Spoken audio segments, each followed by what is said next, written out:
ভারতের রাজধানী দিল্লি আবারও আন্দোলনের কেন্দ্রবিন্দুতে। একদিকে তরুণ ও নাগরিক সমাজের ব্যতিক্রমী ককরোচ জনতা পার্টির দিল্লি চলো কর্মসূচি, অন্যদিকে ভারত মার্কিন বাণিজ্য চুক্তির প্রতিবাদে রাজধানীমুখী কৃষকদের মিছিল। দুই ভিন্ন আন্দোলনের চাপে নতুন করে আলোচনায় ভারতের রাজনৈতিক পরিস্থিতি। মঙ্গলবার দিল্লির পথে পাঞ্জাবের শত শত কৃষককে হরিয়ানার শম্ভু সীমান্তেই আটকে দেয় পুলিশ। রাজধানীর প্রবেশ পথে বসানো হয় সিমেন্টের ব্লক, লোহার কাটা এবং বহু স্তর ব্যারিকেড। দিল্লিতে প্রবেশের অনুমতি না পেয়ে সীমান্তেই অবস্থান কর্মসূচি শুরু করেন কৃষকরা। অপরদিকে প্রশাসনিক নীতি ও শাসন ব্যবস্থার সমালোচনা করে ককরোচ জনতা পার্টি নামে পরিচিত একদল তরুণ ও নাগরিক সমাজের কর্মীও দিল্লি চলো কর্মসূচির ডাক দিয়েছে।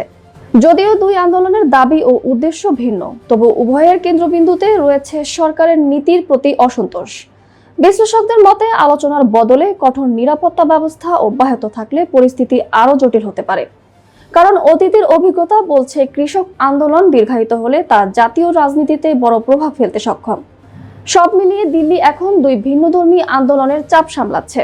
সরকার সংলাপের পথ বেছে নেয় নাকি কঠোর অবস্থান বজায় রাখে, সেদিকেই এখন নজর রাজনৈতিক মহলের।